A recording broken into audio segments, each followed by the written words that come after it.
YouTube? How's it going? Mark here with another fragrance review. It's my second stab at a Sean John fragrance. This is going to be Unforgiveable, the original, not the multi-platinum. So this is my second stab at a Sean John. Let's see if this one fares a little better than I Am King. I Am King did pretty bad. So let's take a look at the bottle. Now, my bottle is not the actual bottle. It's a refillable or a recharge. The original bottle has like a casing. I was going to get the original one with the casing, but then I remembered the casing kind of is goofy like the 212 Men on Ice, which is just a plastic thing just covering this. So I was like, there's no point. So this is a refillable or rechargeable bottle. As far as what this bottle looks like, it's very simplistic, nothing crazy. I really like the detail on the cap, the Sean John, the SJ. Not only that, but it has it on the sprayer too, so that's nice detail there. Sprayer works really well, and there's a sticker at the bottom of the fragrance where you are going to find your code. So there's Unforgivable. The box, it might be a little different from the original, I'm not too sure, because this is again a recharge or refill. And it has all the nice details here everywhere. So Unforgivable. Different sizes, 1 ounce, 2.5, 4.2. Pricing $25 to $75 American. Again, still pricey for a celebrity fragrance, I would say. This one hit the shelves in 2005. Has it won any awards from me? No, it actually has not yet. It hasn't hit a top 10. It probably will once I do a top 10 celebrity scents. I think it'll make the top 10. Don't quote me on that. Group, this is a citrus, fruity, aromatic fragrance. Parfumées David Appel. Recommended age, this is great for teens right up to mid-30s, 40s. Again, it really depends on your attitude. If you like these type of fruity scents, like you're a really bubbly person, I would say go with this. Doesn't matter what age you are. I think it would really fit your attitude if you're really uplifted. Now, how many sprays and where? I go 1 on the chest and 2 on the neck, right here. 3 sprays is good. You can go a little more liberal than I do. You could probably hit up a couple more pulse points here. That would be fine. 4 or 5 sprays. It's a really aromatic, fruity fragrance, so you can spray a little more. Let's take a look at the notes, and every time I do a Diddy fragrance, I chuckle because there's always these weird notes that he puts in randomly, like champagne, and you'll see they're in here too. So the top notes: tangerine, basil, grapefruit, birch leaves, and juniper. In the mid we got lavender, cashmere, sage, iris, and a champagne accord. There it is. And in the base we got tonka bean, amber, rum, and sandalwood.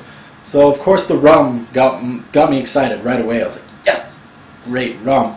But I remember I Am King also did that. It had a couple tasty notes in there, and I didn't get anything. So I think there was like key lime pie or something, and I never got it. So let's take a look at Unforgivable, the original.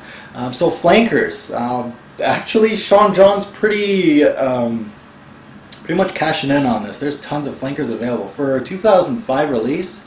I don't know where he found all the time to make different variations of this stuff. There is an Eau Fraiche. There is an Unforgivable Night, Unforgivable Black, and of course the ever so famous multi-platinum Unforgivable. So there is a lot of flankers available for this one. If you like this smell, there's different kinds of variations of this that you can find online.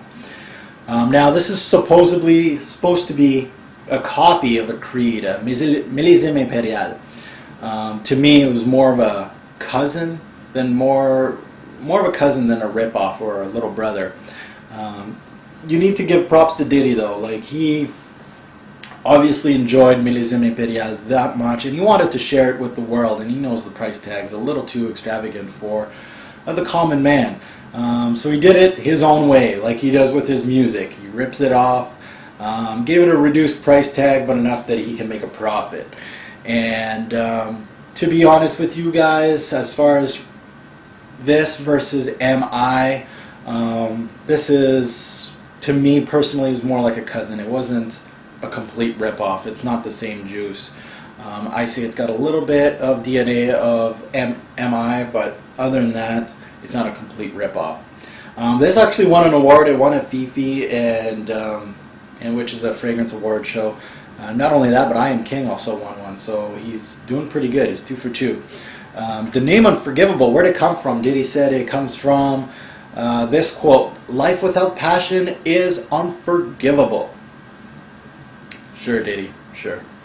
Now, Diddy also said this. He wanted to evoke a really sexy scent with this one, and this is not as sexy as Diddy really made it sound like it was going to be.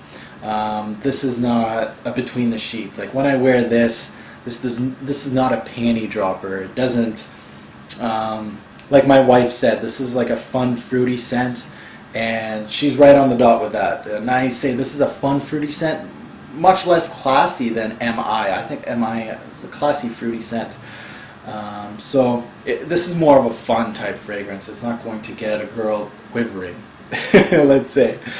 Now, I would, like Diddy said, he wants this to be a sexy scent. He wants this to, people wear this in the club. And really, to me, this is more of an office type scent than a club going scent. I'm really, in the office, if you find, today you feel like you're a little uplifting, a little more cheery than usual, I'll wear this to the office and might put a couple more smiles on people's faces. But other than that, I don't think this is a club going scent. It doesn't last and project as much as I want as a club going scent is for me. I have much better choices available to me, but to each its own, right? But I don't think this is a clubbing scent, going out scent. Now there is an EDP version of this stuff. Maybe not a lot of people know about this, but there's an EDP edition. It's called the Couture version, and that one is for 75 mils, $300 a bottle. Wow, I don't even know who would actually buy that, but either way, I thought it was a fun fact to share with everybody. Now let's take a look at the scent itself, the top notes. Let's take a look at the top notes. It gave me almost like a citrusy melon, green melon feel. Almost sour, maybe not sour, I would say fizzy more than anything. Better word for it, fizzy. And then after that there was a real grapefruit takeover. And for 30 minutes or so, it was just a grapefruit army on your skin. And that's where the MI similarities start and end. Other than that, I didn't see anything else. So let's take a look at the mid. Once this dries down a little bit in the mid, the iris peeks out, gives me a little bit of powder. It still had that fizzy note, which I think is more the citrus than anything.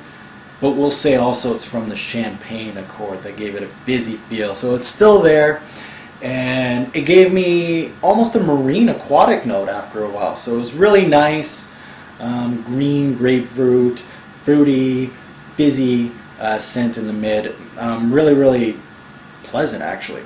Now once we get into the base is your usual musky scent. It gave me a little bit of woods, a small amber cloud there. And surprise, surprise, this surprised me. I had to apply this a few more times to just be like, what's going on here? The citrus reappeared at the base. Like I thought, okay, this is going to end. It was like on my skin. I could barely smell it. It was just musk. And then citrus appeared again. So that was a good surprise, I think. It gave it a little twist at the end. So if somebody's getting close to you and it's almost the end of the fragrance, at least instead of just smelling musk, they had like a citrusy, musky feel there. So it was really nice. Why would you hate this fragrance? Well, there's a lot of reasons why, as far as people hating this for no particular reason. They don't like Diddy, they don't like this. Or if you're bitter Creed fanboy, you might not like this. You might think, oh, they're selling my MI for half the price. Now I can't wear MI because people are wearing this, and people are thinking I'm wearing this stuff when I'm really wearing a Creed. People hating for no reason, whatever. But as far as scent goes, why would you hate this? If you don't like fruity scents, this is not up your alley. Also, again, longevity problems, projection problems with these Diddy scents. I still got it with this one. It's much better than I Am King, but still needs work. It really fell just short of the threshold that I think is good enough, that 6-hour threshold that I think is good enough for a scent. One word to describe this fragrance would have to be fruity. Bottles, if you own this, if you want to upgrade, which would be MI by Creed, Millésime Impérial, and Bond Wall Street. I wouldn't think anybody with MI and Wall Street would actually downgrade to this. So if you own this, you love this, and you have a little bit of cash, I would say upgrade to those two. It would be well worth it. Buy, try, or pass. This one was really tricky as far as buy, try, or pass. I was just like, what am I going to do with this one? It was very much, when I first started this review, it was a pass, but I'm going to put it as a borderline try. The more I wore it, the more I enjoyed it. So I'm going to put this as a try. Definitely something unique in the designer genre. If you can find this in a bargain bin, which I think it would start hitting bargain bins now, try it. Definitely at the price that it was going to, $75 a pop, no way. But if you can find it for much cheaper, go ahead, give it a try. Now, when I close my eyes, this fragrance reminds me of just being at the beach with a mimosa. I don't know why. Champagne and orange juice. I know there's no orange juice in here. There's citrus. There wasn't really an orange juice feeling, but I just pictured that, a mimosa. So now, best time to wear this fragrance. I really felt this could be one of those vacation type feel where you go somewhere warm during the winter. This would be great to bring with you in the summertime.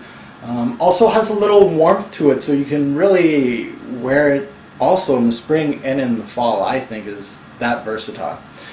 Compliment factor, this really surprised me as far as compliments goes.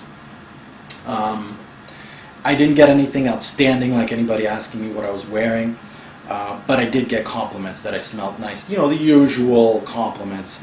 As far as what Steph thought of this, she said it was a fruity scent. She got a lot of melon and a lot of grapefruit, and the wife said this is a unisex, or someone gay would wear this. So anybody that if you like men, you might want to wear this. Now, as far as my 2 cents goes for this fragrance, I would say it smells good. It really surprised me. I think this one has potential. It's going to get a middle of the road score because I think it has potential, but it fell short in a few categories, but it really piqued my interest to get me interested in purchasing the multi-platinum version. So it was good enough to pique my interest to try to upgrade and see what the upgraded version is. If the multi-platinum gives me more longevity, more projection, really emphasize the notes a little bit more, I think we have a winner. But for this one, it's a middle of the type fragrance, middle of the road, and it's weird because most of my fragrance reviews, I'm scoring things fairly low, at the 3 or 4, and it's either getting an 8, a 9, or a 10. And I never really had a bottle that's around the 5 or 6 range, and this is going to be around 5 or 6. So this is my review on Unforgivable by Sean John, and let's get to the rating system and see how this one rates. Alright guys, let's take a look at Unforgivable by Sean John.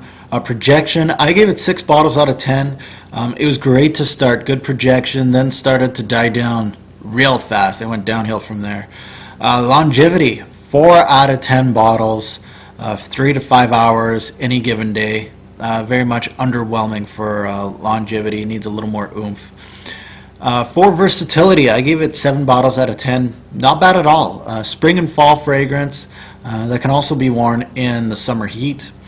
Overall smell and the compliments, I gave it 6 out of 10 bottles. It did get compliments, and it was a nice fruity smell, so I'm going to give it a 6. Overall, this is a good, versatile, fresh fragrance that you can wear 3 seasons out of 4. Still pricey for what you get as far as a celebrity scent. Again, longevity and projection problems with this one. Really needs help in those categories. Overall, I'm going to give it 5 bottles out of 10, an average scent that can garner compliments.